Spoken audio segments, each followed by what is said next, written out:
lanzamos de nuevo la clase. Vamos con el tema errores de medición, la segunda parte. Estas eran las preguntas que decían que estuve contestando estos días, o me mandaron mucho. Algunas ya no las contesto porque es lo mismo y dije, bueno, en la teoría les... No se ve nada, profe. Oh, menos mal que me has dicho. Estamos bien, ¿no? Eh, yo tengo que entrar a Zoom.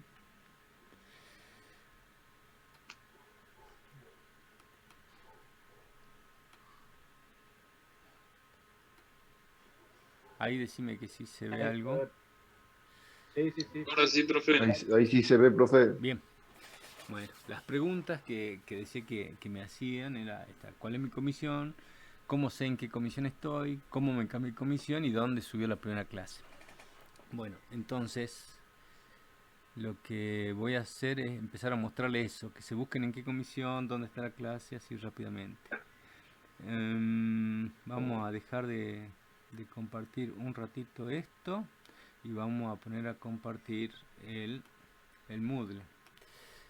Bien, ya estoy acá, entonces yo tengo que entrar al Zoom y compartir el Moodle que está acá. Tic. Ahí está. Bueno, acá tendrían que estar viendo la pantalla del Moodle, ¿verdad? Sí, sí. Bárbaro. Entonces, acá en errores de medición, ahí cliquean y los lleva a un link que está en YouTube que les deja ver la clase del lunes. ¿Sí? ¿Dónde me veo? ¿En qué comisión estoy? Bueno, entran acá a la izquierda, arriba, dice participantes. Cliqueo en participantes y acá están todos los participantes. Acá dice, a ver, voy a agrandar un poquito la letra para que vean. Bueno, ahí se vería un poco mejor. Y si me permiten, yo me voy a poner como si fuera un alumno, cambiar de rol a alumno para que ustedes vean cómo lo verían ustedes. Si no, bueno, ahí estoy. Pongo todos los nombres y todos los apellidos. Bueno, y acá tenemos 355 participantes en la clase, ¿sí? En la clase, en introducción a la física. Si yo quiero ver en qué comisión estoy, una podría ser poner acá se pone en grupo, por ejemplo, grupo 1 sería la comisión 1. Aplico el grupo, aplico el filtro, perdón, y ahí estarían todos los estudiantes del grupo 1, que son 83. Y van pasando hoja por hoja y se pueden ir buscando así. O si, bueno, si no pongo, qué sé yo soy Carlos Martínez, pongo CM, nombre C, apellido M. Por eso a muchos chicos les decía yo, mandenme el nombre completo, porque me mandaban en el mail, ni el nombre me mandaban el apodo ahí o el nombre del correo y había que adivinar y no los encontraba, así que le pedía información de nombre completo o cómo se habían matriculado. Por ejemplo, en la comisión 1 con C y M está Cristian Miranda nomás, es estudiante, y él es del grupo 1, entonces no estoy en el grupo 1, y así me puedo ir buscando. Pongo la cruz y puedo buscar ahí si estoy en el grupo 2. Aplico filtro y tengo marcada la C y la M, por eso me dice hay un solo participante. No, pero vamos a limpiar los filtros, vamos a hacer de nuevo. Vamos a poner seleccionar grupos y acá escriba el grupo y pongo grupo 3, grupo 4. Por ejemplo, en el grupo 3, si pongo todos los nombres y todos los apellidos, aplico el filtro y me salen todas las personas del grupo 3. ¿Sí? Bueno, así sería, y bueno, puedo ir a la hoja 2, a la hoja 3, y si quiero buscar una persona en particular, pongo sus iniciales y me tendría que dar la ubicación de esa persona. Así podría ser una forma de saber en qué comisiones están. Se buscan por comisión. Bueno. Después, ¿cómo cambiarse de comisión? Bueno, podrían, me escriben un mail a mí, a martinezvaquero@gmail.com y salimos de la duda. Ahí ya los cambio de comisión. Estoy cambiando de comisión a los chicos que trabajan, a los que chocan introducción a fisicoquímica, creo que es fisicoquímica, y alguien que hace geometría y los chicos del profesorado que también les choca, así que a ellos sí les lo estamos cambiando. Y gente que trabaja, algunos tienen certificado, otros no, pero bueno. Eh, de ahí vuelvo acá. No me acuerdo qué otra pregunta era la recurrente. Volvamos, vamos a dejar de compartir esto y vamos a compartir de nuevo la presentación que estábamos acá. ¿Dónde se subió la primera clase? Ya está. ¿Cómo me cambio de comisión? Me mandan un mail a martinezvaquero@gmail.com o a uno que es más fácil, Martínez, en mi apellido sacan la Z y ponen la C de Carlos, martinec@unsa.edu.ar y ahí generamos el cambio de comisión. Bueno, más o menos así sería la historia con los cambios de comisiones. Vamos a pasar. Ay, ¿por qué no? No anda ahí está. Bueno, acá puse esta misma hojita, la voy a dejar en la presentación del Moodle. La puse esta mañana, pero no hice el grabado, así que no se me guardó. Pero acá estarían los links para entrar a la comisión 1 de día 13, que ya todos deberían saber, pero lo vamos a dejar a mano. Hay un cronograma, hay un cuadro subido. Bien. Dale, perfecto. No es este mismo, es otro, pero tiene esa información y los nombres de los profes. Bien, perfecto. Bueno, entonces esa info está circulando, no quería que falte. Bueno, y ahora con la clase sí, propiamente dicha. Yo tengo una última inquietud, diga, Carlos. Diga. El tema de un cronograma, más que nada con la fecha de los parciales y eso, me interesaría saber si hay algo, porque lo busqué y no lo encontré. Dale. Igual está en la clase subida, ¿te acordás? Que del lunes, una de las cuando estoy dando la clase, una de las hojas del PowerPoint son todas las fechas de parciales y recuperatorios.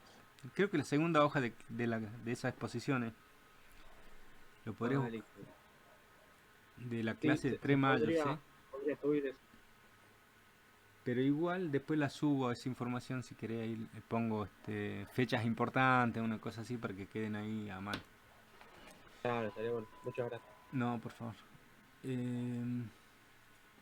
Bueno, y el otro día un poco que vimos, nos ayudamos con los videitos y con la clase del otro día y en la práctica, en teoría ya vimos algo de orden de magnitud, algo de notación científica, algo de cifra significativa, que era el error de medición, error relativo y porcentual, errores mínimos. Así a grandes rasgos vimos. Ahora van a seguir trabajando en el día de hoy con esos mismos temas. Pero ahora tenemos que avanzar un poco más y lo que vamos a ver hoy es propagación de errores, caso de suma algebraica, el producto y el producto de potencia. Son 3 casos lo que tienen que saber, que en general se lo aprenden. Algunos tardan más, otros menos. Son como 3 recetas que les tenemos que dar. Lamentablemente esto va como recetas. No hacemos deducciones porque para una deducción hay que saber un poquito más de matemáticas, se la hace con derivadas parciales que no vienen al caso, digamos. Pero se aprenden igual las recetas. El problema es que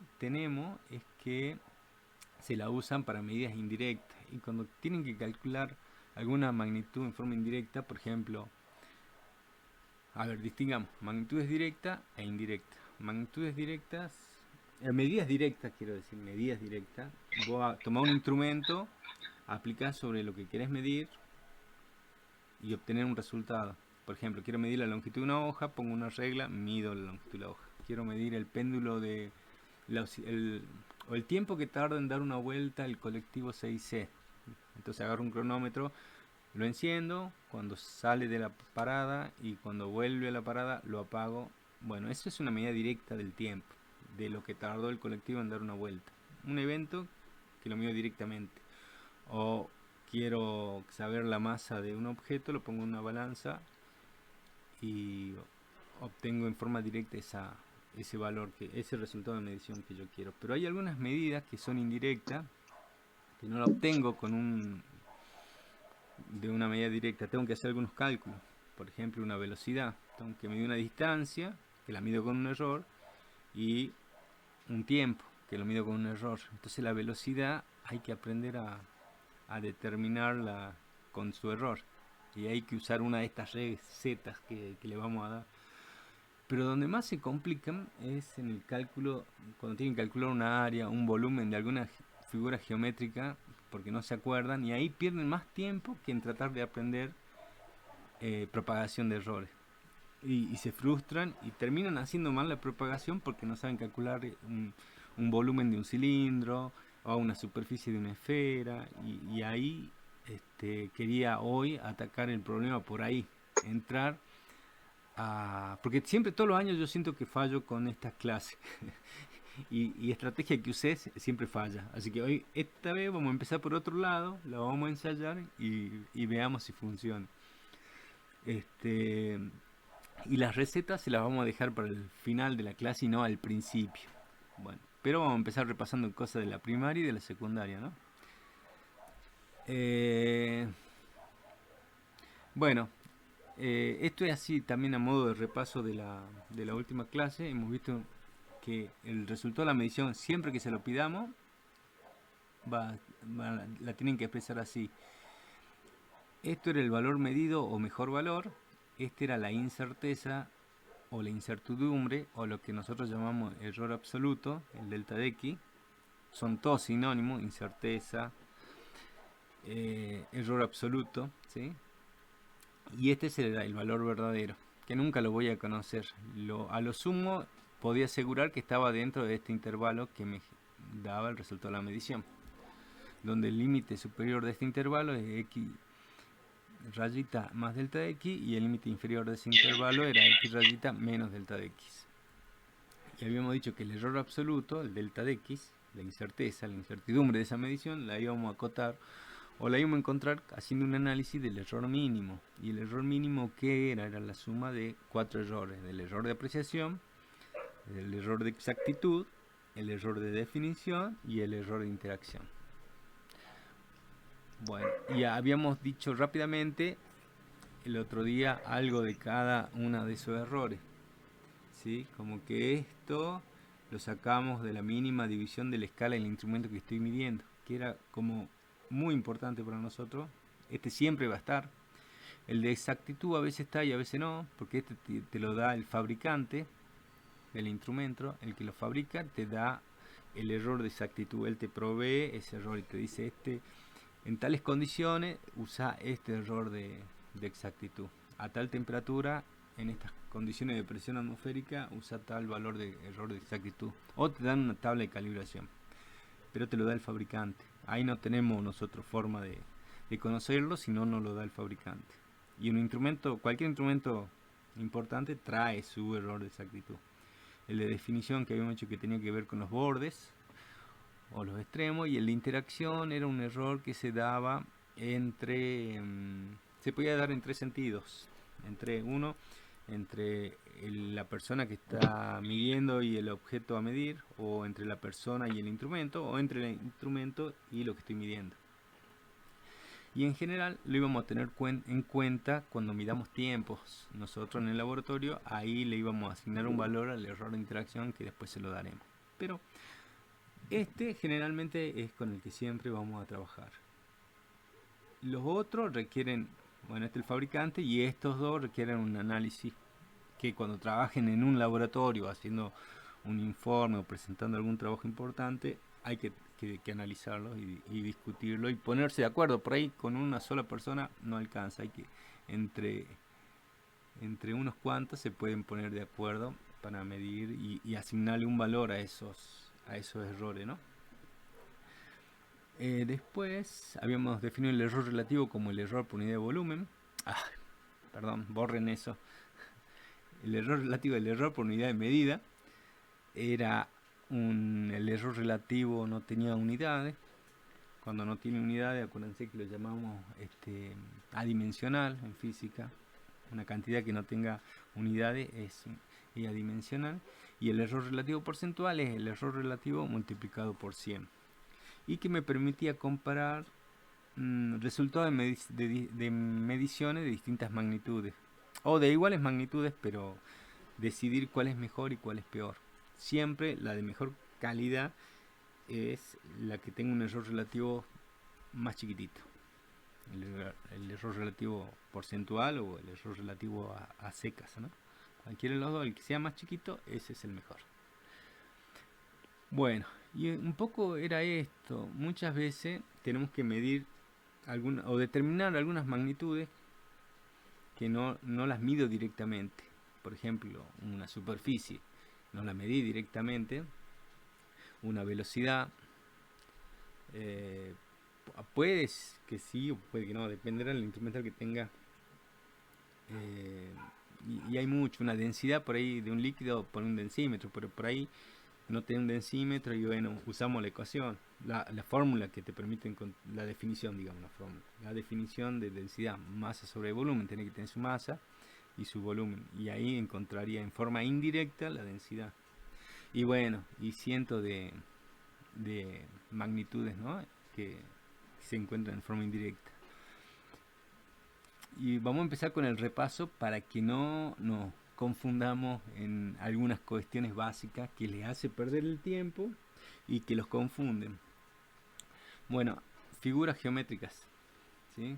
Vamos a ver rápidamente. Van a acordarse de cómo se calcula el perímetro, que es fácil porque era la suma de los lados, y la superficie de algunas de estas figuras geométricas, ¿sí?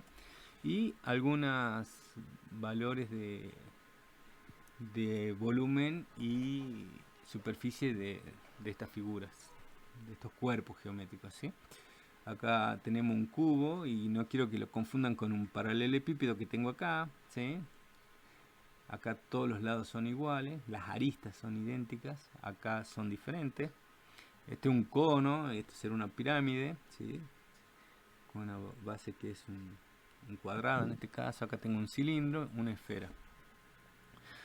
Bueno, vamos a repasar estas cositas rápidamente nomás para que los tengan claritos. Después ven el video o van anotando a medida que les voy dando las clases y hacen su propio resumen, ¿no? Perímetro de un triángulo, lo conocen, lo que fueron en la charlita del otro día. Es la suma de los lados del perímetro, la suma del lado A más el lado B más el lado C, ¿sí? Eso es perímetro. De cualquier figura que sea cerrada le puedo sacar el perímetro, la suma de sus lados. Y la superficie base por altura sobre 2, que también les debe sonar de la primaria, ¿no? Un cuerpo irregular, una figura, perdón, plana, irregular, en general, en este caso tiene 4 lados. El perímetro será la suma de esos 4 lados: lado 1, lado 2, lado 3 y lado 4. ¿Y por qué hay que aprender propagación de errores? Porque por ahí no tenía un instrumento que te permita medir en simultáneo los 4 lados. Lo que vos haces es medir el lado 1 y el lado 1 tiene una incerteza. El lado 2 tiene su incerteza, el 3 su incerteza y el 4 puede o no tener la misma incerteza que las anteriores. Entonces, calcular el perímetro con su error, hay que usar una de esas 3 reglas que les estoy mencionando, que la vamos a ver enseguida, ¿no? Áreas, el cuadrado. Ese es fácil, pues tengo un lado A, el área es A por A cuadrado. Si fuera un rectángulo, este lado es A y esto es B, la superficie va a ser A por B, ¿sí? Si A está dado en metro y B está dado en metro, la superficie tiene que estar en metro cuadrado, ¿no?, unidad de superficie, o en centímetros cuadrados, o milímetros cuadrados, o kilómetros cuadrados, pero tiene que estar al cuadrado porque no es superficie, lado por lado. Y acá no les puse el perímetro, pero si quisieran calcular el perímetro de esta figura sería A, B, esta sería A de nuevo y esto es B. Será el perímetro, será 2 veces A, porque es A, más 2 veces B, B más B. Y el perímetro del cuadrado será 4 veces A, ¿sí?, porque es A más A más A más A. Vamos con un triangulito. Ahí tengo un rectángulo, el mismo rectángulo de arriba, de altura. ¿Cómo puedo dejar de...? A ver, que me molesta. No sé cómo sacar la barrita de abajo. Ahí está, parece que lo puedo llevar así. Bueno, tengo A por B. Si pueden apagar los micrófonos, chicos. Ay, mira, yo muevo la barra de abajo y no me deja. Ahí está. La superficie del triángulo rojo, la superficie del triángulo verde.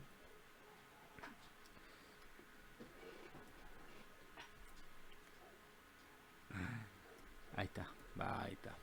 Por eso es base por altura sobre 2, ¿no? La superficie del triangulito rojo es la mitad del rectángulo. Es un triángulo, son dos triángulos rectángulos que me quedan ahí, el rojo y el verde.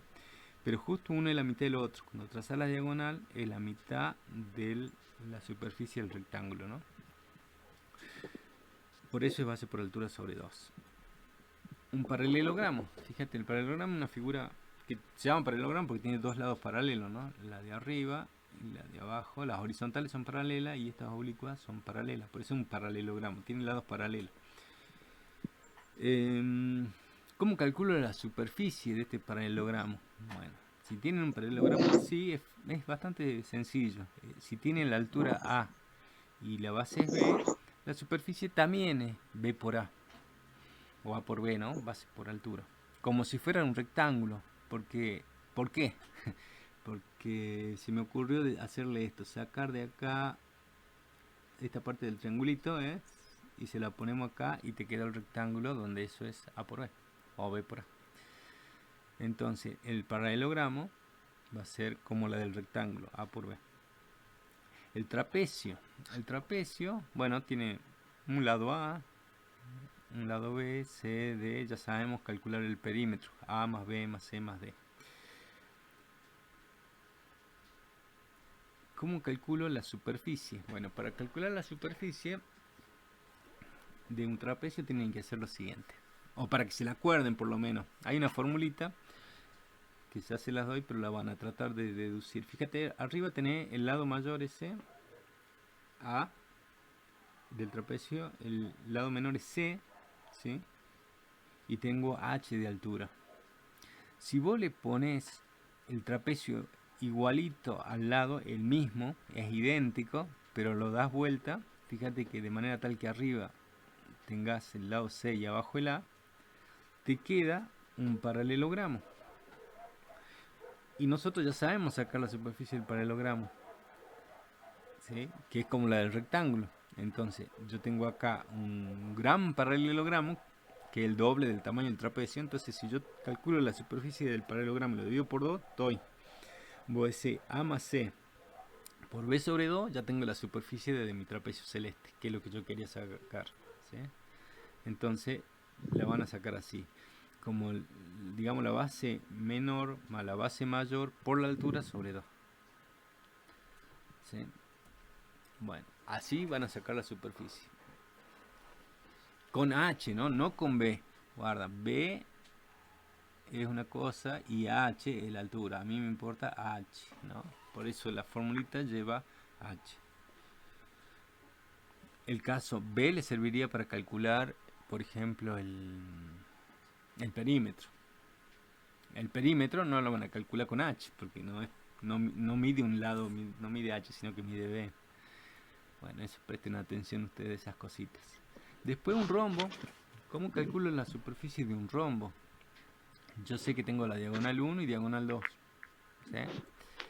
La superficie se la calcula así, como la diagonal 1 por la diagonal 2 sobre 2. ¿Por qué? Bueno, ahí se me ocurrió hacer lo siguiente acá para mostrarle qué es eso, ¿no? Pensando cómo se podía hacer. La pongo dentro de un rectángulo cuya altura es de 1 y cuya base sea de 2. ¿Sí?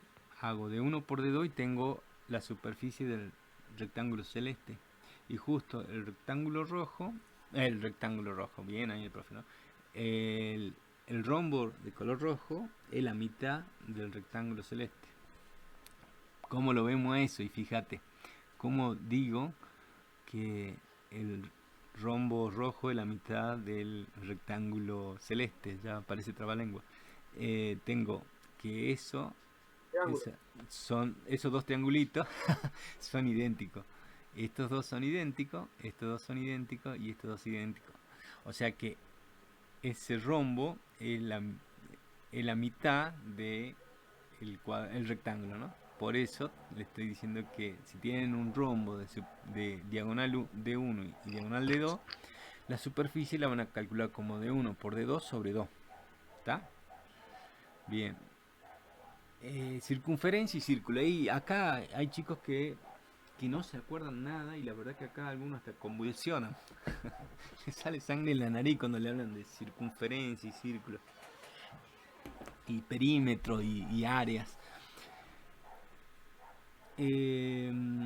No tiene volumen un círculo, ¿no? Porque el círculo es una figura plana, entonces no tiene dimensión de espesor, entonces estamos en el plano. Vamos a definir estas dos cosas para empezar. Circunferencia, dice, es un conjunto de puntos en un plano, o sea, una sucesión de puntos, un punto al lado del otro, de manera tal que todos esos puntos que voy a dibujar en un plano equidistan, o sea, que se encuentran a la misma distancia, quiere decir, de otro punto llamado centro. Eso es una circunferencia. Ahí tengo la circunferencia roja. Es una sucesión de puntos, uno al lado del otro, que equidistan de un punto llamado centro, que estaría por acá, que no lo puse, pero estaría acá. Y este punto se encuentra a una distancia, qué sé yo, R de acá. Y el punto que está al lado también está a una distancia R, y este a una distancia R, y así. Los infinitos puntos que componen este círculo se encuentran todos a la misma distancia de este punto llamado, de este centro. ¿Sí? Por eso dice circunferencia, un conjunto de puntos en un plano que equidistan de otro punto llamado centro. En cambio, el círculo es la región que está limitada por la circunferencia. Esto es un círculo. Toda la parte interior de la circunferencia. Cuando hablo de circunferencia, yo le puedo calcular el perímetro. ¿Sí? Porque es solo el bordecito. Y no tendría área, digamos. Encierra una área, que esa área es el círculo. Y eso sí, yo puedo hablar de la superficie del círculo. ¿Sí? Pero de la circunferencia es solo la sucesión de puntos que equidistan del centro. Bueno, esa línea roja. Calculemos los elementos de la circunferencia. Recordemos. Tengo una circunferencia. Esto es el radio, que es del punto central, que estaba acá, el punto central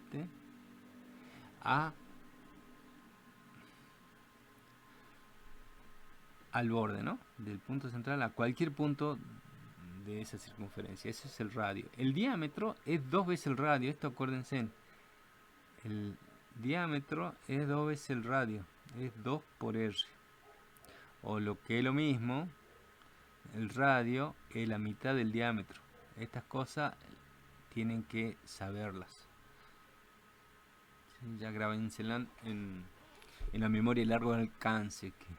Y ahí se dan cuenta, ¿no? Visualmente se dan cuenta que de este punto al centro, eso es R. Y del punto central al borde es R. R más R te da el diámetro D. Después tenés esta línea C, esa se llama cuerda. ¿Sí? Cuerda.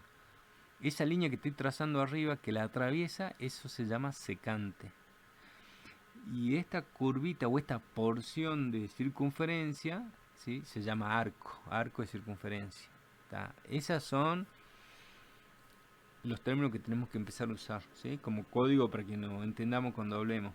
Lo que más vamos a usar nosotros, capaz que secante y cuerda menos, pero radio, diámetro y arco siempre.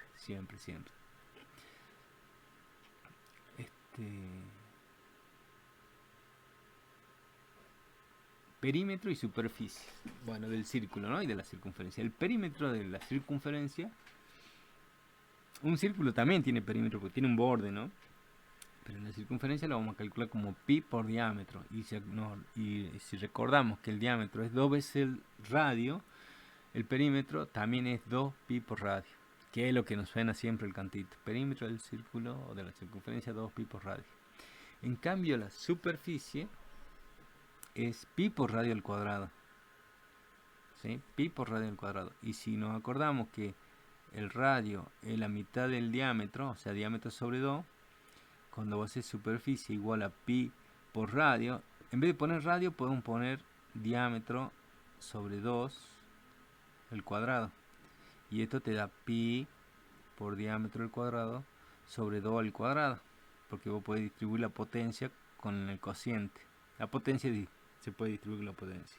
Entonces la superficie te da pi por diámetro al cuadrado sobre 4. Que es lo que puse ahí. Acuérdense, son equivalentes. Y por ahí resulta más cómoda la segunda, sobre todo cuando estamos en el tema de error, que la primera. Porque vos con un instrumento es más fácil medir el diámetro que el radio. Por ejemplo, si yo te doy en el ejercicio 6 o 7 dicen medir el diámetro de una taza, porque si le digo midan el radio de la taza, ustedes no tienen el centro del círculo, entonces no pueden medir el radio, es difícil, es más cómodo medir el diámetro, ¿no? Miden el diámetro y ya podemos usar determinar ese valor. En cambio con el radio, si tienen que tener el radio y no tener el centro, ahí por ejemplo en ese tipo de medición vos tendrías que decidir dónde está el centro y ahí habría un error de definición que habría que tenerlo en cuenta, ¿no? Dependerá de la medida, pero sería una cosa a tener en cuenta. Bueno, cuando tiene una figura que no es ni un paralelogramo, ni un círculo, ni una figura geométrica de forma de las que vimos, tenemos algo irregular, es fácil calcular el perímetro y la superficie si la dividen en, por ejemplo, acá, bueno, puse dimensiones, en dos figuras acá. Hago un rectángulo y un triángulo y ya está. Encontrar las dimensiones de esta nueva figura es fácil, porque si acá tengo 300 metros de largo, y bueno, acá mide la altura de este triángulo, también mide 300 metros. ¿Está? No, 3000. La altura, ¿no? No el ancho. El 3000 sí es largo, pero la altura es 300. Entonces la altura acá sigue siendo 300. ¿Está? Vamos a borrar acá Ahí está. ¿Qué sueño, Perú? Bueno, ahí Nora, sale tu micrófono, si querés silenciarlo por fin. Y tenés la base de ese triángulo rectángulo que mide 400. ¿Por qué? Porque si medía 3000 de acá hasta acá, y esta parte es 2600, 3000 menos 2600 te da 400, que es esta partecita. ¿Está bien? Estos son 400. ¿Por qué? Porque de acá hasta acá decimos que mide 3000.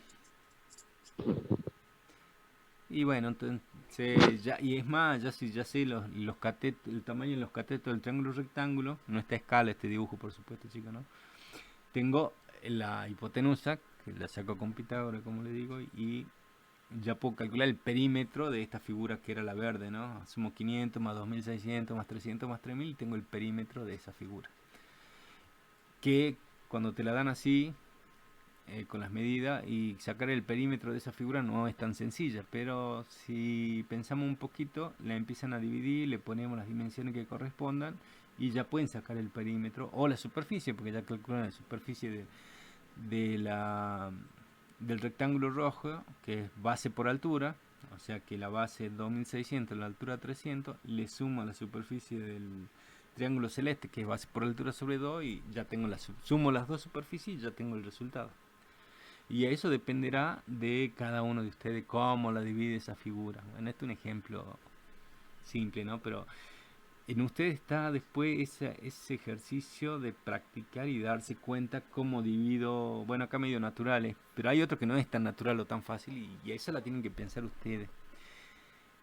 Y el pensar y resolverlo el problema es lo importante acá, porque se empiezan a dar cuenta ustedes de cómo tienen que hacerlo ese trabajo para llegar al resultado que necesitamos. Profe, Sí, ahí en ese triángulo, el azul de recién, justamente se da la relación pitagórica de 3, 4, 5 que había explicado en la clase de la otra vuelta. Sí, la previa. sí. Buen Más le dato. puse así a propósito para que me quede fácil de hacer las cuentas, por eso le puse 500. Pero sí, es la relación pitagórica. Con un ángulo rectángulo siempre. Sí, sí, es para un triángulo rectángulo. ¿Por qué era un triángulo rectángulo? Porque tiene uno de los ángulos que mide 90 grados. Este lado mide 400, esto mide 300, como les digo, no está escala, pero no importa. Con lo cual yo sé que es un triángulo escaleno, porque tiene todos los lados diferentes, ¿se acuerdan? Y otra cosa que siempre se tienen que acordar es que los ángulos interiores de todo triángulo, sea rectángulo o no, siempre las de 180 grados. Eso debe estar en la clasecita de la charla de trigonometría que dimos. Vamos con cuerpos que tienen, que ocupan un lugar en el espacio. ¿Sí? Tengo un cubo. Un cubo tiene todas las aristas iguales. Una arista mide A, esta otra altura A, digamos, espesor A y ancho A. El volumen va a ser A por A por A o A al cubo. O sea, por ejemplo, si A vale 1 metro, cuando vos multiplicás 1 metro por 1 metro por 1 metro, eso te da 1 por 1, 1 por 1, 1. Eso es fácil, pero yo quiero que veamos las unidades. Metro por metro es metro cuadrado, por metro es metro cúbico, es 1 metro cúbico. Las unidades del volumen siempre va a estar en metro cúbico, centímetros cúbicos, milímetros cúbicos, kilómetros cúbicos, lo que quieran. Pero tiene que estar el cubo.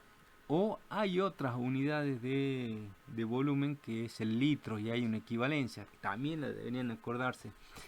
Y acuérdense en que un metro cúbico, o sea, un tanque como este, si tengo un metro, que fuera hueco, ¿no? Que sea un tanque para cargarle agua. 1 metro por 1 metro por 1 metro, esto tiene un volumen de de 1000 litros, ¿sí? Un tanque de 1 metro por 1 metro por 1 metro, o sea, 1 metro cúbico, es 1000 litros de agua, si entra ahí, ¿sí? O sea que litro también es una unidad de volumen. Así que bueno, acá sería una excepción, pero hay que tenerla presente. Y acuérdense que 1 litro, así es 1000 centímetros cúbicos, dice la botellita de gaseosa. ¿Sí? O si dice, claro, 1000 centímetros cúbicos, está bien. 1 litro es 1000 centímetros cúbicos. Medio litro es 500 centímetros cúbicos y así sucesivamente. Bueno, si vamos hasta ahí, avancemos. Y fíjense en que el cubo sí tiene área. Yo le puedo calcular la superficie del cubo. Porque vos la marcás así, la plegás de esa forma y ya tenés el cubito. Si tiene lado arista A por A como esta, entonces quiere decir que este lado es A y este lado A. O sea que ahí te quedaría un cuadrado de superficie A cuadrado. A por A es A cuadrado. Entonces, si esto tiene una superficie que es A cuadrado, esta también es A cuadrado, esto es A cuadrado y así sucesivamente. Y yo tengo 1, 2, 3, 4, 5, 6 lados. Un cubo tiene 6 lados, voy a decir 6 veces A por A es 6A cuadrado. Puedo calcularle la superficie al cubo, ¿no? Un cilindro, y acá sí les complica mucho a veces el cilindro, pero no es tan difícil. Fíjense que el cilindro, si les quieren calcular el volumen al cilindro, tenemos que tener las dimensiones del cilindro. El cilindro tiene un diámetro D y con el diámetro vos podés calcular su superficie y altura H. Entonces el volumen va a ser la superficie por la altura. Fíjate que la superficie ya tiene unidad de metros cuadrados y la altura es metro. Cuando vos multiplicás metro cuadrado por metro, eso te da metro cúbico, que ya tengo unidad de volumen. O sea, vos tenés que multiplicar la superficie de la base o de la tapa por la altura. Eso es importante que se acuerden. Y la superficie lo tiene, que es pi por diámetro. Se me tapa el cuadrito, ahí está. Pi por diámetro al cuadrado sobre 4 por h. Bien, luego tenemos que si vos lo desplegás, le puedes calcular el área al cilindro, ¿no? Y bueno, y acá sí se tienen que preguntar ustedes si el cilindro tiene tapa. Imagínate una tapita o una latita de tomate natural, ponele. ¿sí? Está cerrada, no la abriste. Vos querés calcular la superficie de ese cilindro que está cerrado. Tenés que contemplar la superficie de la tapa, la de la base y la del lateral. La superficie de la base,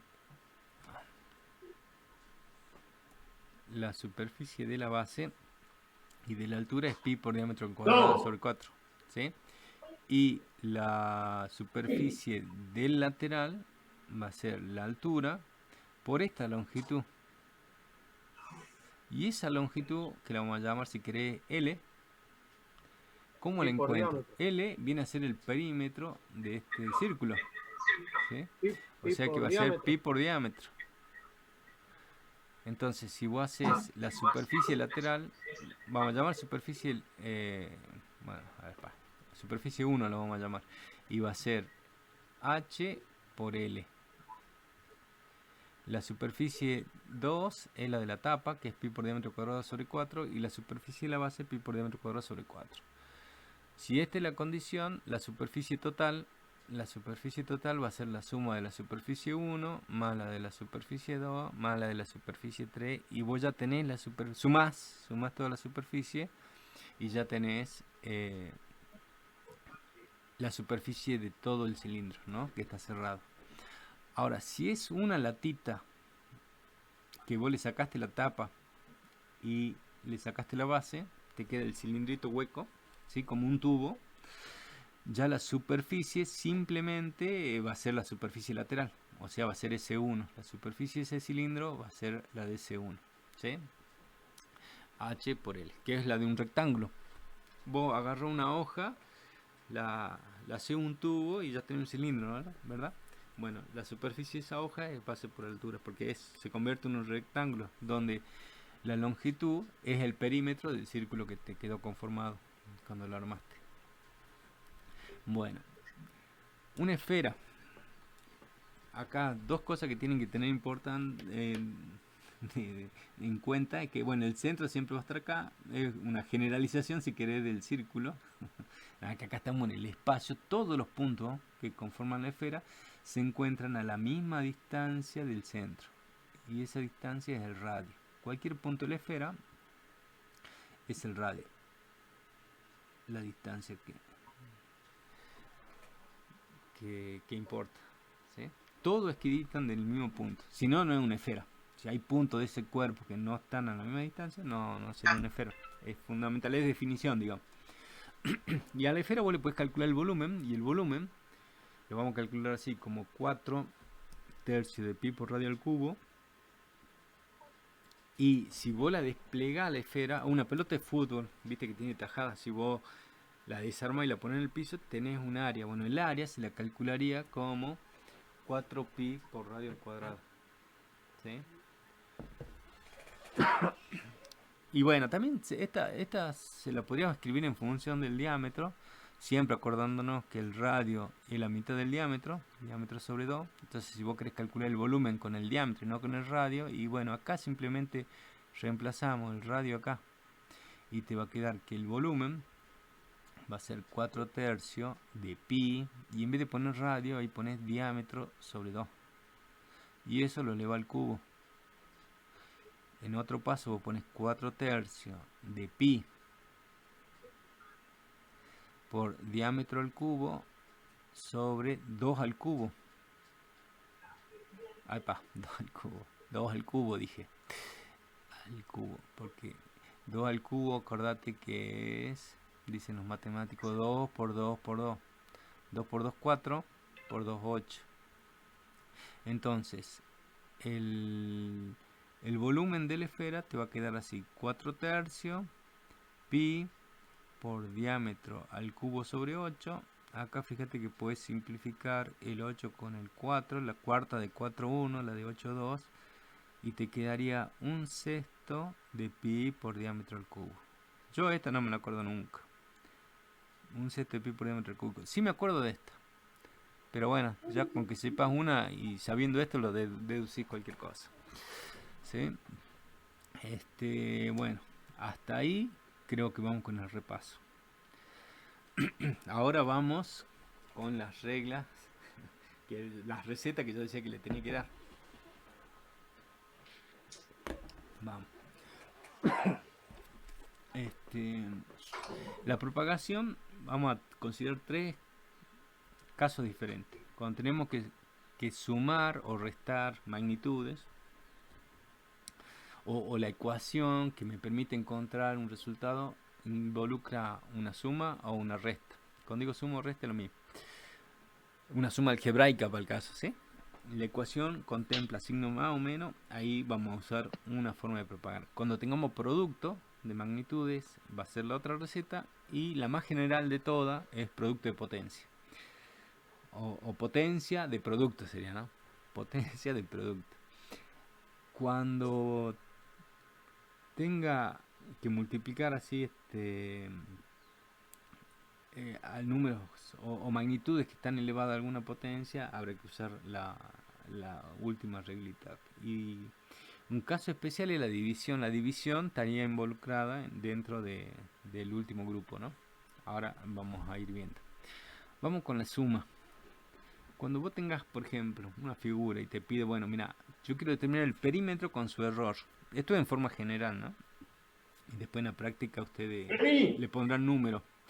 Fíjate que si vos tenés que esta figura tiene el lado A, B, C y D, y vos tenés medido el lado A con su error.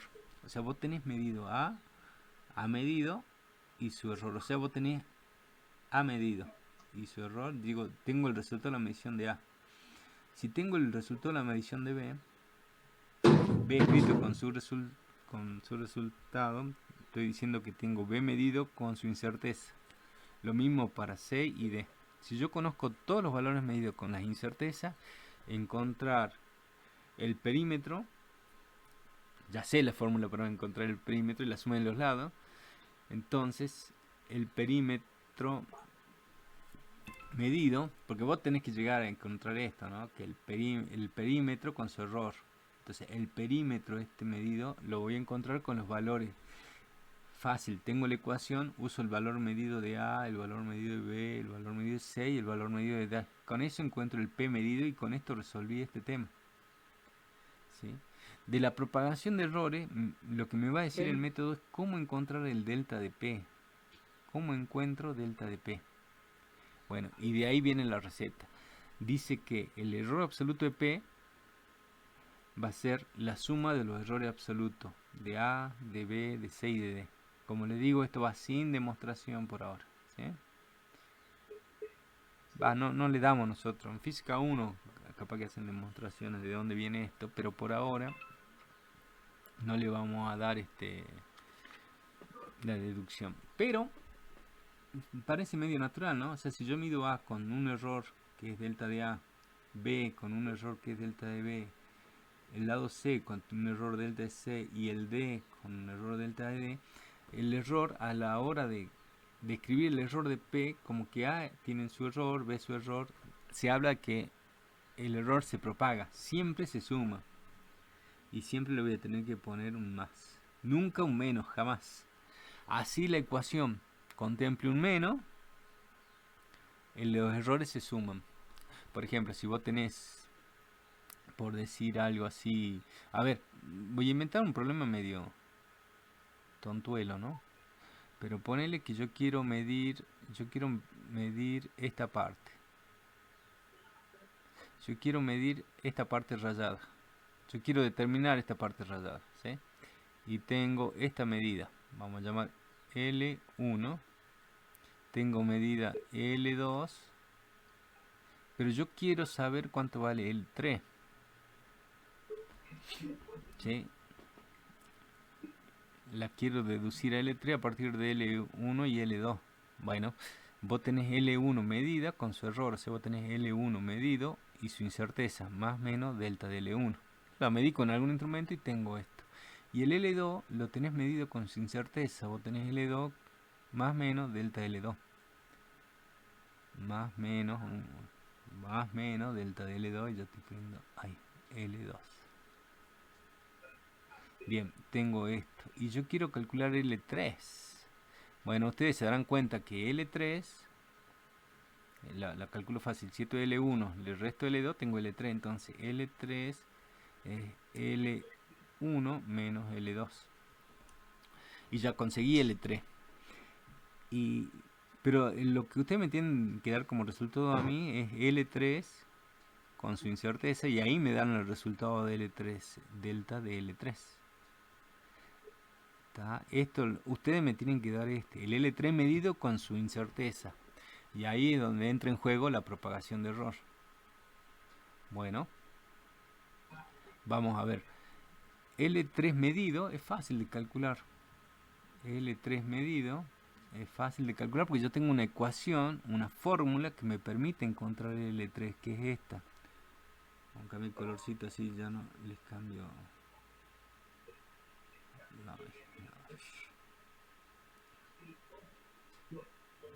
Vamos a poner color L3 es fácil porque yo vengo acá y digo, bueno, L3 era L1 menos L2.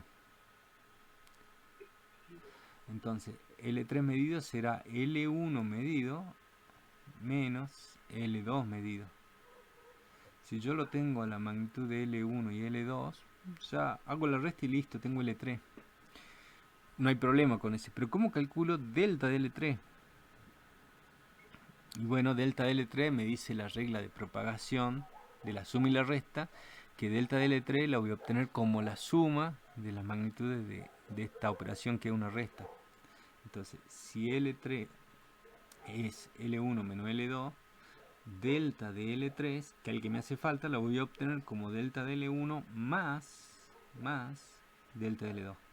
Sumo delta de L2 con delta de L1 y ya tengo el delta de L3. Y con esto ya resuelvo el problema, porque el delta de L3 lo pongo acá y listo. L3 medido aquí, delta de L3 acá. O sea que a pesar de que la ecuación contenga un menos, la propagación de errores, los errores siempre los voy a sumar. O sea, sume o reste magnitudes, siempre el error se va a sumar, ¿sí? Esa es la primera regla. Y es lo que está condensado ahí, ¿no? El error absoluto para la suma o la resta es la suma de los errores absolutos de cada medida directa que tengo. Carlitos, ¿Sí? buen día. Hola, buen día. ¿Qué tal? Mira, uno de los alumnos pide si es que podés volver un par de imágenes antes, cuando empezaste a explicar el error en la suma. Necesitaba revisar. Esa me parece. A ver. A ver, vamos un poquito más atrás. Ahí, tac. Vale. Sí, supongo que es eso. Dijo para sacarle foto a la imagen, básicamente. ¿Será me esa? parece. Igual ya la subo claro. a esta clase enseguida. Ah, perfecto. Bueno, muchas gracias, Carlitos. Dale, dale. Es más, sí, subo la clase y subo el PowerPoint también para que lo tengan. Genial. Y hagan Está buenísimo. lo que quieran con el PowerPoint. Ya les subo el PowerPoint así con todo para que lo usen siempre, para que lo tengan en mano. Y el videito Dale. más tarde. Bueno, vamos con el producto, que es la otra. Si yo no leo ningún chat porque no me deja verlo. Salvo que lo active. Florencia, en el chat los vemos si querés. Los estamos viendo. Sí, si pueden ir contestando, contesto. Ah, Pero bueno, sí. la idea es... Profe, Sí, te escucho. ahí en la imagen anterior que pasó antes de esta, ¿Esa? eso estaba por explicar y no lo explicó al final.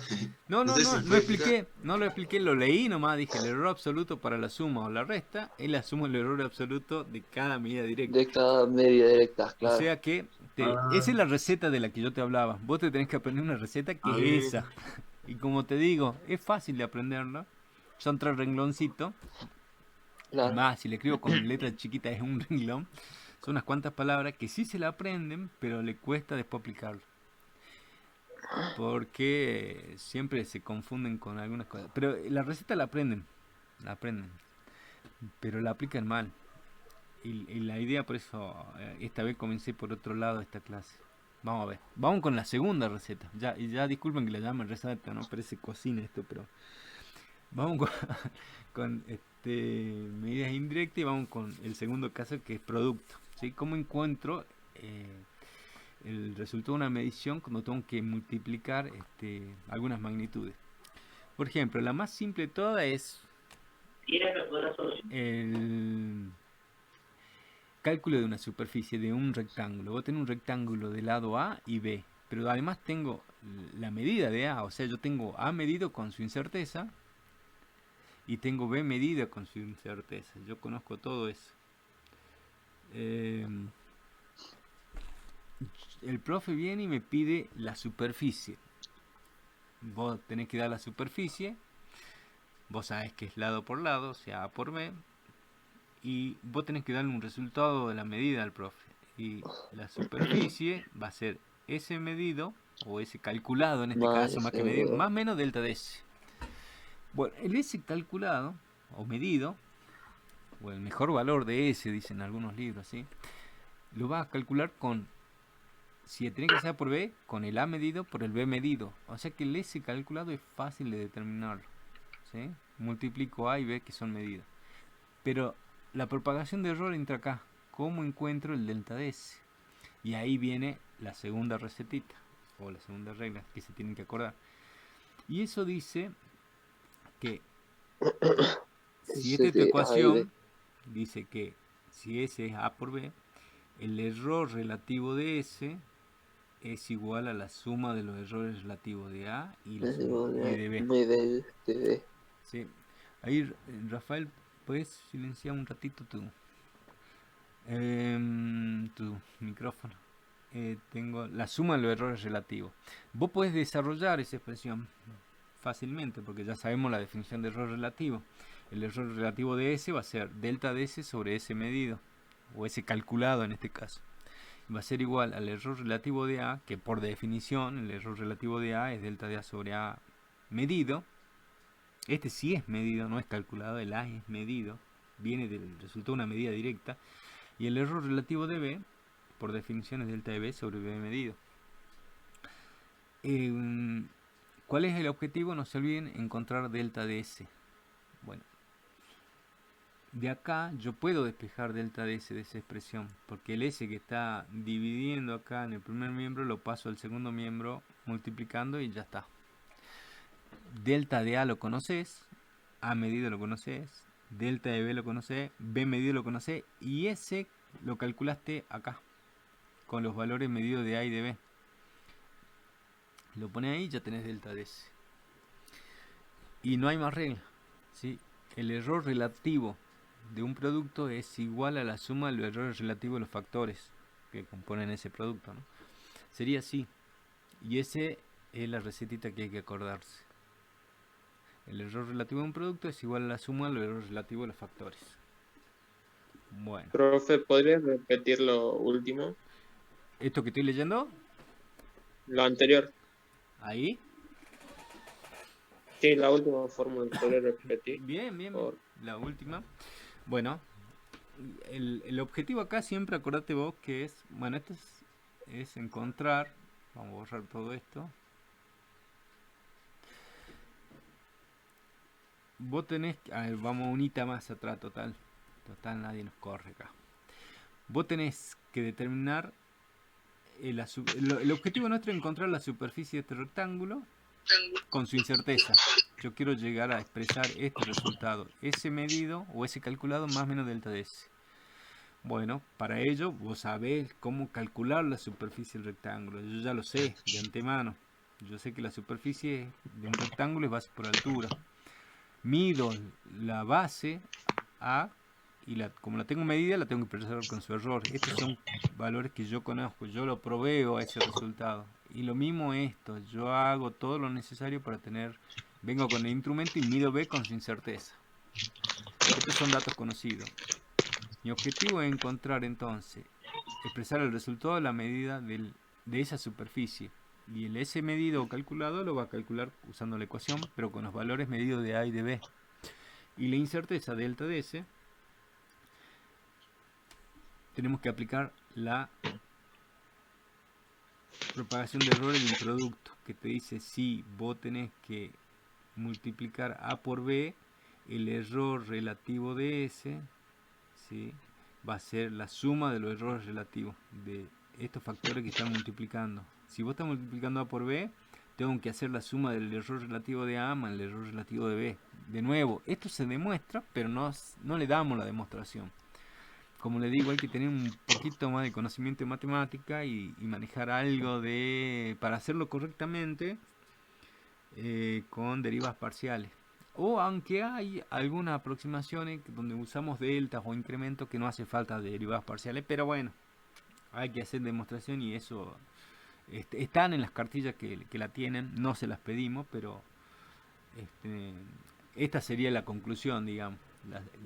Cuando estoy multiplicando A y B y quiero hacer la propagación de errores, la propagación se hace con la suma de los errores relativos.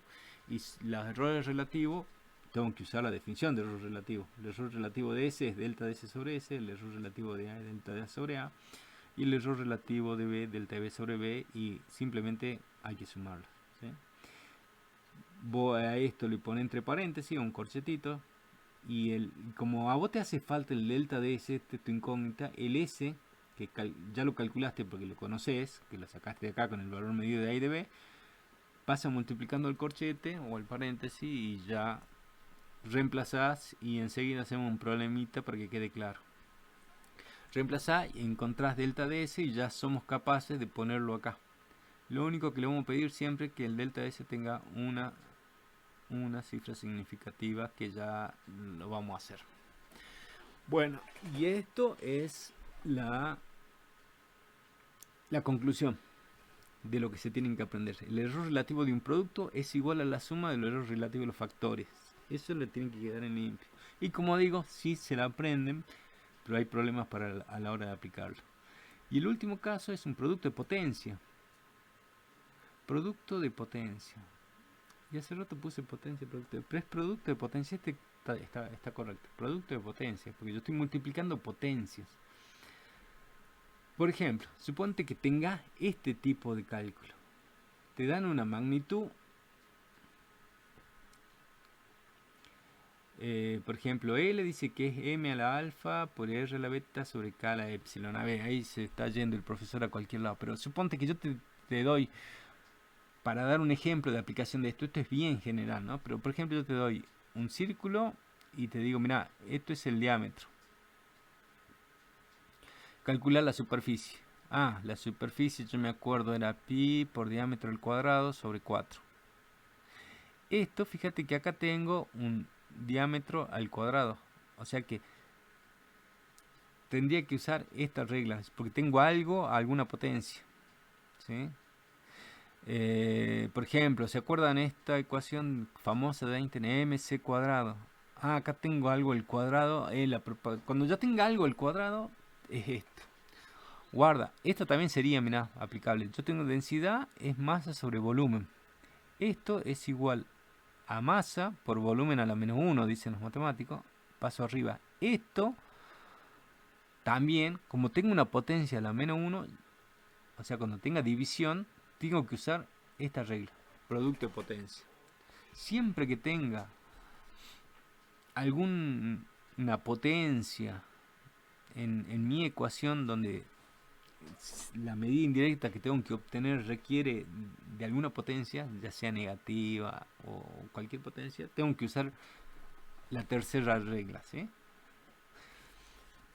¿Y cómo se hace la propagación de error? Bueno, ustedes les tienen que dar al profe. A ver, vamos a escribir así. Vos querés dar L con su incerteza. Vos me querés dar L con su incerteza. Para ello tenés que... Sabes que... Bueno, acá dice la regla general que alfa, beta y epsilon son reales. Son números. Lo que quieran, pónganle los números. Un 3, un 5, un 8, un 4,2, un menos 10. Lo que quieran. Son reales. Números reales. Y yo tengo el M medido con su error. Esto es un valor medido con su error. Y la tengo acá, esa magnitud. Tengo la magnitud R con su error. La tengo medida y con su error perfectamente escrita. Y tengo la magnitud K con su incerteza. La tengo perfectamente escrita. Entonces ustedes me tienen que dar el L medido con su error. Bueno. Para el L medido es fácil. Vamos a usar la ecuación que te dan con los valores medidos. Y el delta de L y vamos a la propagación de errores. Al tercer caso. Entonces fíjate vos que el L medido lo vas a sacar usando la misma ecuación que te da, pero con los valores medidos de M, los valores medidos de R y de K. El valor medido de R, el valor medido de K y el valor medido de M. Lo dije como en plural, pero es un valor de M, uno de R y uno de K. Fíjate que para calcular ahora el delta de L, porque vos siempre acordate que me tenés que dar el L medido más menos su incerteza. Bueno, el L medido está claro que lo voy a sacar de acá y lo voy a poner acá. Pero el delta de L, vamos con la propagación. El delta de L lo escribo a este producto de potencia. El K a la epsilon le escribo arriba como K a la menos epsilon. Y ahí te queda un producto donde estoy multiplicando potencias. Entonces, la regla dice que el error relativo de L, que es delta de L sobre L, es igual a la suma de los errores relativos de estos productos, pero las potencias bajan multiplicando a ese error relativo con su módulo. A ver, ¿qué es el módulo de un número? Bueno, matemáticamente es fácil. Siempre el valor positivo es ese número. Si yo tengo 3, el módulo de 3 es 3 por definición. Si tengo un 10 y el valor absoluto o el módulo es 10. Si tengo menos 5, el valor absoluto es 5. Si tengo menos 500, 1. El valor absoluto, guarda, valor absoluto, seamos prolijitos. Valor absoluto es 2 liñitas así, ¿no? Valor absoluto es el valor positivo de ese número, es 501. Entonces no importa lo que valga alfa, beta o epsilon, o menos epsilon, acá vienen los valores absolutos de esos valores. No importa lo que valen, ¿sí? Siempre le pongo el valor absoluto. Multiplico y listo. Hago la cuenta, el delta de L. Mira, fíjate que todos estos valores yo lo conozco. Conozco delta de M y M medido, sí, porque es resultado de la medición y el alfa lo conozco, viene de la ecuación. Delta de R y el R medido lo tengo, el beta lo tengo, delta de K, K y epsilon lo tengo. Entonces el L medido, que lo tengo de acá. Profe, ¿le puedo interrumpir para Sí. hacerle una pregunta antes que siga? Sí, yo me acelero y me voy. Está bien, perdón. Cuando las potencias las paso al valor absoluto, Sí. por ejemplo, la de epsilon, que es un menos epsilon, ¿pasa igual como epsilon, el valor absoluto? ¿O pongo... Bueno, acá me lo comí, no, sí, tenés razón. Cuando tenés razón, tenés razón. Ok, gracias. Ahí está, va al menos, sí. Pero igual te va a quedar. Ponele. Hubiera tenido K a la. Le pongamos, si querés, hubiéramos tenido. Que epsilon hubiera sido un 8, ponele así. K, en vez de ser un epsilon, le vamos a poner un 8. Total. Ahí. Entonces te queda, cuando haces el L medido, tenés que poner el 8. Acá tenías el 8. Bueno, acá obviamente el 8. O sea que era K a la 8, pasa como K a la menos 8. Acá te quedaría el módulo de menos 8. Pero a la hora de hacer el cálculo, el módulo de menos 8 es 8, o sea que te quedaría 8. Siempre es positivo, no importa lo que tengas adentro de esos módulos, el valor es positivo.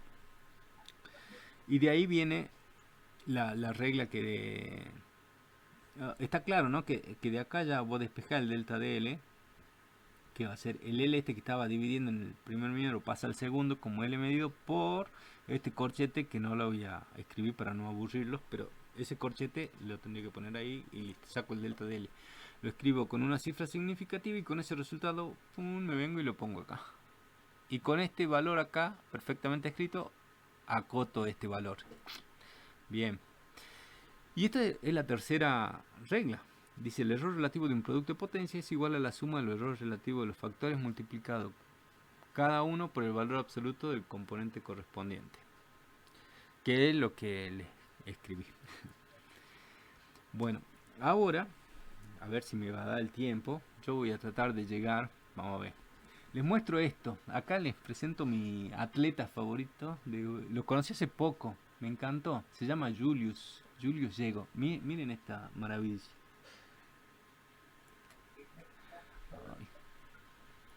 Ahí está. Well, it's happening all over the place, isn't it? Julius Yego in 8th place, the Commonwealth champion, but he is world number 1 this year. 82 meters with his second round effort, Yego.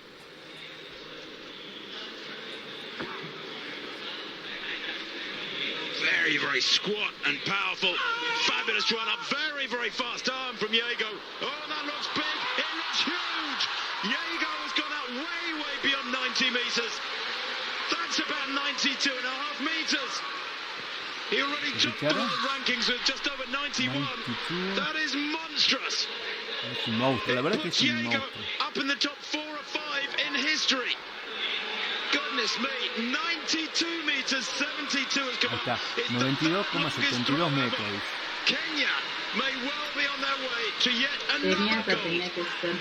Ah, bueno, pero ahí viene lo maravilloso. ¿Y por qué me hice hincha de Julius? Porque no sabía la existencia de él. Pero fíjate que Julius es de Kenia.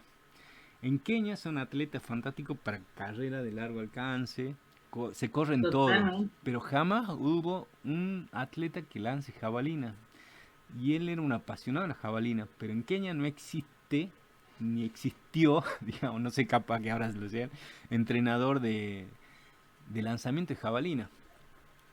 Él nació en el 89. Entonces, eso es lo que a mí me impresionó. Mira, ahí está la marca mundial. Él se hizo campeón del mundo. Pero él, ¿cómo aprendió a lanzar la jabalina? ¿Saben cómo? Viendo YouTube.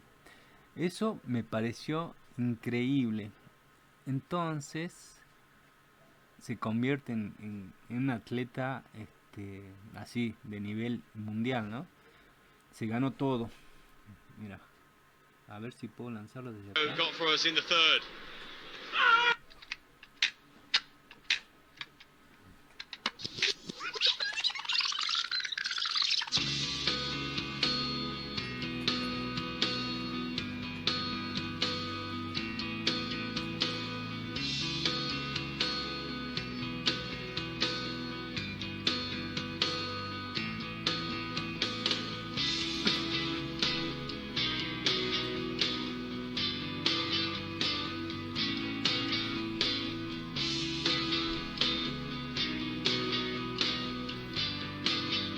Él entrena. 22 meters this season.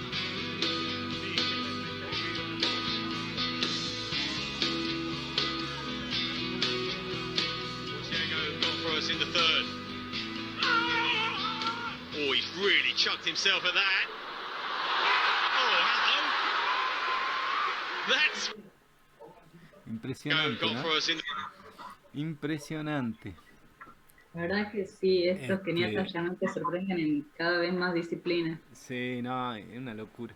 No sabes que, bueno, leyendo y viendo de él, me impactó realmente, ¿no? De las ganas que tenía de lanzar la jabalina. Pero un detalle que sí está bueno para tomarla como experiencia. Se puede aprender con YouTube. Y sí, ¿no? Era un atleta que está en un país que no existe el lanzamiento de jabalina, se hace campeón del mundo, pero él, ¿qué es lo que hace? Ve los videos y a partir de ahí empezó a entrenar, a practicar, observando más videos, puliendo su técnica hasta que lo vio a alguien y bueno, y se lanzó así como vieron. Entonces lo importante acá es que ustedes pueden ver un video de física y aprender física, sí, y matemáticas también, y química también, y cocina también, y para pintar un auto también, lo que necesiten, pero lo que hagan tienen que practicarlo, porque si no lo practican no se aprende, ¿sí? El cerebro necesita de práctica para aprender, si no, no sirve de nada. Entonces, cuando vean los videos de lo que sea, ¿no? Hay muchos, cientos de millones de videos en YouTube de todos los temas. Está bueno cuando lo quieran estudiar de parar, volverlo a repetir, escribir, resumir, hacer los ejercicios por su cuenta. Y no hay otra. Cada uno tiene que hacer esa gimnasia, cada uno se tiene que entrenar y prepararse para lo que sea, ¿no? Y no solo para aprender introducción a física. Si ustedes se preparan, se van a recibir dentro de 5 o 6 años bueno, acá seríamos licenciado en física o licenciado en energía renovable o técnico universitario, o algunos se podrán ir después a Tucumán y hacer la ingeniería electrónica y no sé qué. pero la práctica es fundamental, ¿no? Y eso, el estudiar a conciencia, se puede aprender por viendo un video, sí, todos lo sabemos, ¿no? Pero el aprender requiere de un tiempo de sentarse y dedicarse, ¿no? Yo de este videito, Julius, saqué estos datos. Supongamos que yo quiero calcular el tiempo medí el tiempo de vuelo y me da, esta rayita acá arriba no, está mal, ¿no? No sé, se me filtró esa rayita acá, esta también. No existe esa rayita, es un número medido. El T, yo tengo la medida del tiempo medido con su incerteza. Tengo el tiempo medido con su incerteza y dice que es 4,51 el tiempo que tuvo la lanza en el aire, la jabalina, digamos, en el aire, más o menos una centésima de segundo. Entonces, este dato lo tengo medido, ¿sí? Lo medí con una máquina y con un cronómetro sería la máquina. Y la distancia recorrida, no la de la distancia de la trayectoria, ¿no? Sino la distancia de acá hasta acá, que son los 90,72, que es lo que le da, que lo hace campeón a él, con un error de 0,02 metros, o sea, 2 centímetros. Supongamos que esta magnitud está medida con un error de 2 centímetros, ¿sí? Y yo quiero calcular la rapidez media. No puse velocidad porque ya en física 1 van a distinguir entre rapidez y velocidad. Resulta que la rapidez es una magnitud escalar y la velocidad una magnitud vectorial, pero como no hemos hablado nada de magnitud escalar y vectoriales todavía, voy a tratar de ser correcto, lo vamos a poner rapidez media y después afinaremos un poco. Usamos rapidez media. Y la rapidez media es como el módulo de la velocidad, dijo. Es el cociente entre la distancia y el tiempo. Digamos que la jabalina hace esta trayectoria, pero recorre esta distancia y yo medí el tiempo que tarda en llegar desde acá hasta acá. El tiempo lo tengo 4,51 medido y la distancia 97,72 metros. Tengo los valores medidos de tiempo y de distancia. La rapidez media la vamos a calcular como el cociente entre la distancia recorrida y el tiempo que tardó en emplear, el tiempo empleado en recorrer esa distancia. Hago los cálculos y ¿qué le tengo que dar al profe? Yo al profe le tengo que dar como resultado la rapidez media medida con su incerteza. ¿Está? La rapidez media medida es fácil. Uso la ecuación y le pongo los valores medidos. O sea, divido alegremente la distancia, que es 97,72 metros, sobre el tiempo 4,51 segundos. Son los valores medidos que tengo. Hago el cociente y me da este número: 21,66704,05 más menos, y tengo que dar el valor de delta de R. La idea es que cuando yo encuentre el valor de delta de R medio, lo voy a escribir con una cifra significativa y con este valor lo voy a acotar, este número, porque este valor te va a indicar dónde cortar este valor para que quede coherente. Yo me pongo a hacer la propagación de errores y déjenme que borre acá. Vamos a limpiar un poco esto. Y ustedes tienen esto. Vamos a usar lo más que podamos. Vos tenés que R, la rapidez media era la distancia por tiempo a la menos 1. ¿Sí? Porque era D sobre T. Entonces, dice la tercera regla, este es un producto de potencia, que delta de R medio sobre R medio medido o calculado es igual al delta de D sobre D. Y acá tenía que venir el módulo de la potencia. Bueno, acá la potencia que tiene D es un unito. No tiene sentido, pero lo pongamos por ser la primera vez. El módulo de 1, que es 1 nomás. Por, y acá si es un porte, aunque pones más, porque la propagación de error del producto será con la suma del error relativo, el módulo de menos 1, que es la potencia que tiene t, por el error relativo de t, que es delta de t sobre t medido. Con lo cual te queda que delta de Rm sobre Rm va a ser igual a módulo de 1 es 1, delta de d, y delta de d es 0,02 sobre 97,72 más módulo de menos 1 es 1, no lo pongo porque es un 1, delta de t 0,01 sobre 4,51. Bueno, a ver, respetemos un ratito las unidades. Estos 0,02 son metros, el 97,72 metros, se me van los metros con los metros, esto es segundo con segundo, se van, me quedan a dimensional. Acá tengo el RM que está dividiendo, pasa al otro miembro multiplicando, y lo voy a sacar de acá, total, como tengo el lapicito borrador, vamos a sacar el RM acá y lo vamos a poner acá, RM. A ver, para. Lo vamos a poner bien. Entonces paso acá y te queda el RM medido, que ya lo calculé. De hacer el cociente era 21,6674. Haciendo las cuentas, reemplazando acá el valor de 21,6674, y como verán me estoy apurando porque se me acaba el tiempo. Haciendo las cuentas me dice que esto es 0, el delta de Rm, ¿no? Reemplazando 0,0476 metros por segundo. Las unidades me lo da el Rm, que está en metros por segundo. Multiplica este corchete que es adimensional, por eso me quedo con esta unidad. Y fíjate, como lo tengo que escribir con una cifra significativa, hay que cortarlo acá.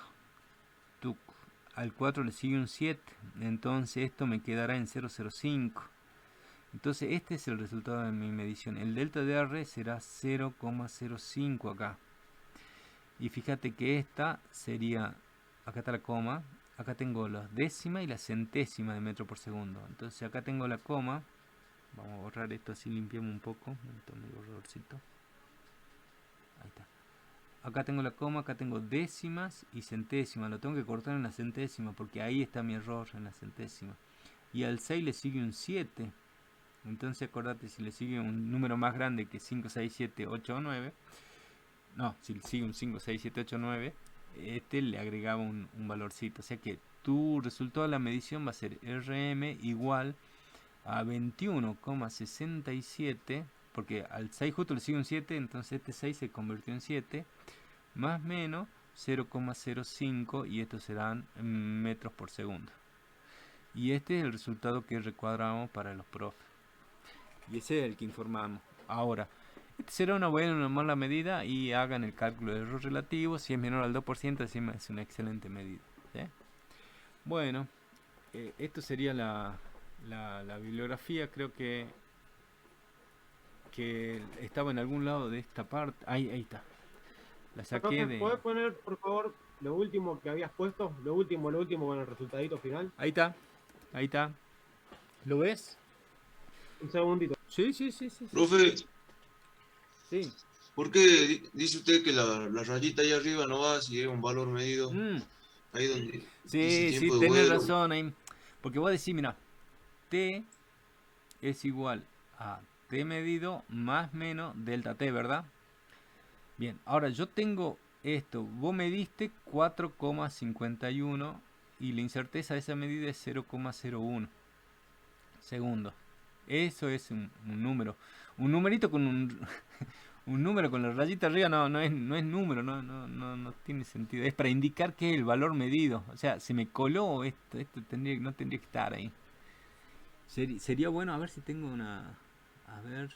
O sea que si nosotros medimos, no hace falta que pongamos esa No, rayita. es que nunca... Esto se me coló de la anotación de... Como copié y pegué una formulita y me quedó la rayita arriba, pero no. Esto es para indicar valor medido.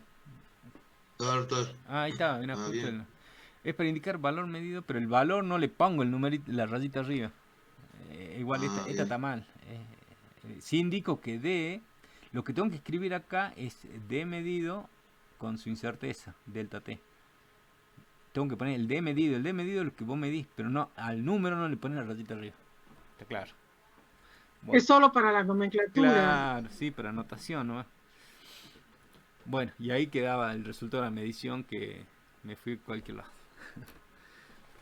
Vamos a dejar de compartir. Ahí estamos. Hemos vuelto. Bueno. Ahora van a seguir practicando un poco de esto y el lunes ya hacemos un pequeño repaso de todo. Vamos a preparar para el lunes la clase final de errores y el miércoles empezamos con óptica, ¿sí?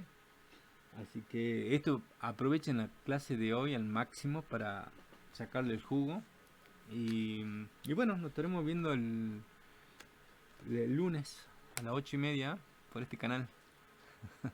¿Cómo anda, Gonzalo?